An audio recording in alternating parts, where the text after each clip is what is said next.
अगर आप सोच रहे हैं कि ये मैं कहाँ हूँ और ऐसे लाश की तरह क्यों पड़ा हुआ हूँ इस पहाड़ी के ऊपर, तो एक लंबी कहानी है। ये कहानी सुनने के लिए बने रहिए वीडियो में, पर पहले तो इस पहाड़ी से नीचे उतरता है। ऐसी ऊंची पहाड़ियों पे अक्सर सर में दर्द होता है कम ऑक्सीजन के कारण। तो मेरे सोचने की कैपेसिटी थोड़ी कम है यहाँ कहानी बताने के लिए। तो दुनिया की सबसे ऊंची पहाड़ी कौन सी? Mount Everest. बस वहीं पहुंचना था मुझे।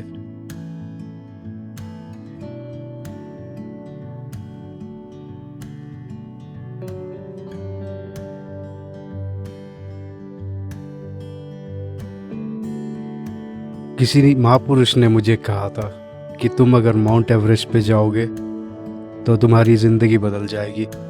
तो मैंने उठाया बैग और चल दिया। व्लॉगिंग तो आती नहीं। I am crossing the border from India to Nepal। हमसे ना हो पाए भाई ये व्लॉगिंग वाली बकचोदी। नेपाल का बॉर्डर बस पार किया ही था कि सरप्राइज पे सरप्राइज और शॉक्स पे शॉक्स मिलने लगे। ऐसे पंखे वाली हवाई जहाज में बैठने में गांड पट रही थी। हवाई जहाज अलग हिल रहा था और पंखे की आवाज अलग ही मुझे डरा रही थी। काठमांडू पहुंचा और यहीं से फ्लाइट लेनी थी लुकला की, पर देखें यहाँ तो बारिश हो रही थी, आसमान में बादल थे। पिछले 3 महीनों से फ्लाइट नहीं चली है यहाँ पे। मैं दोबारा बैठा पंखे वाली हवाई जहाज में और वापस चला गया अपने घर। तो ऐसी रही मेरी सफ़र एवरेस्ट की।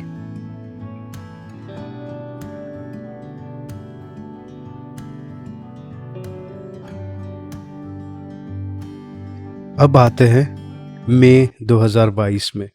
पिछली कहानी थी अक्टूबर 2021 की। खुला आसमान चेक, सफ़र करने के लिए साथ कोई चेक, बाबा जी की बूटी चेक, सेंड न्यूड्स वाली टी शर्ट चेक, बकचोद बंदर चेक, बंदरों को स्प्राइट ना पिलाए। ऐसे बाबा जी ने मुझे कहा कि पहाड़ों पे मुझे एक पत्थर मिलेगा, उस पत्थर को देखूंगा तो मुझे अपने बारे में सोचना पड़ेगा। तो हमारी प्लेन गई रनवे पे और थोड़ी देर बाद घूम के वापस आ गई। चिली इंजन फेलियर था, हमें वापस बैठना पड़ा और हमें देखने मिला मंडप से सीधा हनीमून। होपफुली इनका इरादा एयरप्लेन में सुहागरात मनाने का नहीं था। पंखे वाली एयरप्लेन वैसे ही डरावनी है और ये माइल हाई क्लब को अलग ही मतलब दे रहे होंगे। कोई पूछे तो कहाँ मनाया सुहागरात? हाँ भाई, एयरप्लेन में। वैसे ये हमारी प्लेन नहीं है, ये इनकी वजह से भी क्रैश नहीं करी। ये ऐसी प्लेन लुकला तक उड़ती है काठमांडू से। ऐसी टेढ़ी रनवे लुकला एयरपोर्ट की है। बैठे बैठे मेरे सामने यूट्यूब पे ये वीडियो आ गई और मेरी फटने लगी, पर फिर भी हिम्मत करके मैं दूसरी प्लेन में बैठा। चलो, प्लेन तो उड़ी ज़मीन से, बट ये मज़ा ज़्यादा देर तक रुकने वाला नहीं था। बस मैंने सेल्फी ली ही थी थोड़ी देर, बस मेरी आँख लगी ही थी कि ये हो गया।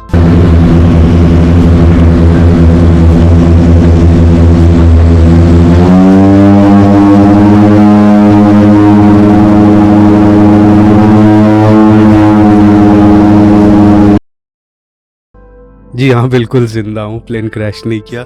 हुआ ऐसा कि तेज हवा के कारण हमें पायलट ने दूसरे एयरपोर्ट में छोड़ के चले गया। बोला आज की रात तुम यहीं गुजारो, वेलकम टू नेपाल। तो ये जगह का नाम था फाफलू। चलो, हमें बियर तो मिली यहाँ पे, नेपाल आइस। एक बियर पीने के बाद इसकी महक मेरे कपड़ों से 3 दिन तक नहीं गई थी। अगले दिन बस हम एयरपोर्ट में रुके, सारे एयरप्लेन्स को लाइक दे रहे। यार कोई तो टिकटॉक बनाता हो, हमारा लाइक्स ले ले और हमें प्लेन में बैठने दे। पर मौका आया, हमारी प्लेन आई, बैठे हम प्लेन में और उड़ गए लुकला की तरफ।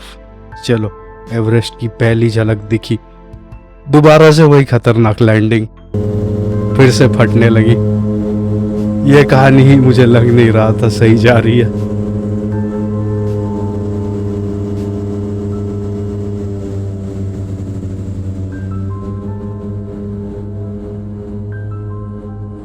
और ये हम दुनिया की सबसे खतरनाक एयरपोर्ट पे लैंड कर चुके थे। यहाँ का रनवे टेढ़ा है, सीधे गए तो घाटी में, उड़ गए तो ठीक है, सही सलामत पहुंच जाओगे। वैसे मेरे माँ बाप ने हमेशा कहा था कि बेटे सिगरेट मत पिया करो, शराब मत पिया करो, पर जितने भी दोस्त बनाए हैं मैंने सिगरेट और शराब पी के ही बनाए हैं। और यहाँ भी मेरे काफ़ी अच्छे दोस्त बने, नेपाल आइस पीते पीते। हमने साथ ही ट्रैक की यहाँ से। मैंने उनसे पूछा आपको भी पत्थर ढूंढनी है क्या? तो उन्होंने बोला ऐसे बकचोद बाबाओं के चक्कर में तुम ही पढ़ते हो, हम नहीं पढ़ते, हम तो यहाँ मज़े करने आए। मैं बोला चलो हम भी मज़े कर लेते, थोड़ा नाच लेते हैं इस रब्बर सी ब्रिज पे। गिर गए तो सही सलामत पहुँचेंगे नहीं, और नहीं गिरे तो चलो पत्थर मिलेगी। पर नेपाल की खूबसूरती कुछ कहने लायक ही नहीं है, कुछ अलग ही है। लोग सिक्किम जाते हैं, लोग हिमाचल जाते हैं, बट यार कभी नेपाल भी आया करो।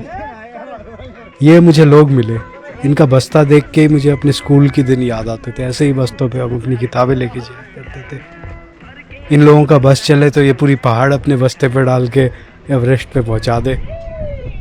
ये है तगड़े लोग। हम अपनी 20 किलो की बैग लेके हाफ रहे थे सुअर की तरह। लंच खाया हमने।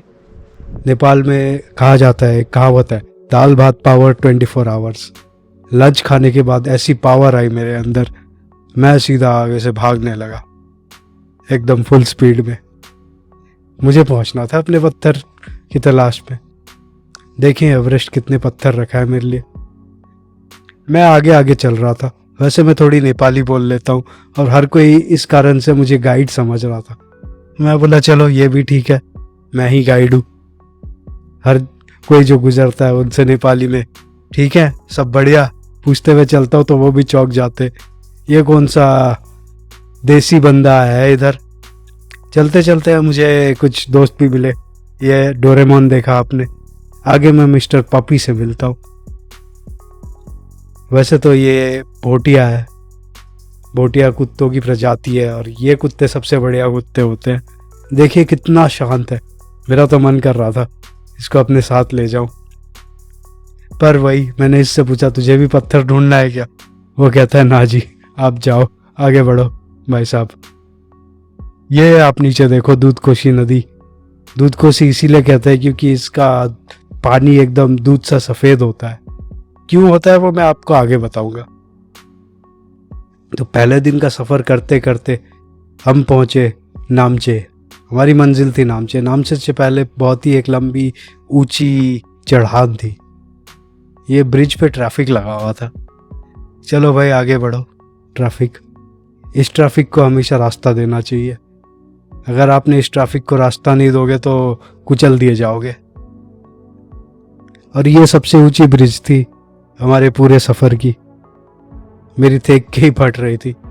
माँ की आँख जिसने बनाया होगा ये ब्रिज, मानना पड़ेगा। ये बकरा मुझे घूर रहा था। क्या देख रहा है बे? अपना घास खाना। मुझे क्या देख रहा है? हाँ बिल्कुल। क्या हुआ, डर गया? डरना चाहिए मुझसे। तो हम पहुँचे नामचे। एक बहुत ही खूबसूरत गांव है ये। गांव क्या कहूँ, शहर भी, शहर नहीं कहलाएगा ये। हर जगह होटलों से भरा पड़ा है, बट ये अलग ही खूबसूरती रखता है। ये शेरपा लोगों का राजधानी है। मैं देखूँ तो वैसे लगभग आज का सफ़र मेरा 12 किलोमीटर का था। शुरुआत तो मज़े वाली थी, हल्के हल्के ऊपर चढ़ रहे थे, बट आखिर में जब नामचे की तरफ चढ़े तो अलग ही गांड फट गई। नामचे पहुंच के बस सोना था हमें। अगले दिन हम नामचे से शुरुआत करते हैं और आगे बढ़ते हैं डिंगबोचे की तरफ। वो कहते हैं ना कि दूधकोशी नदी के किनारे किनारे चलो आप पहुंच जाओगे एवरेस्ट बेस कैंप।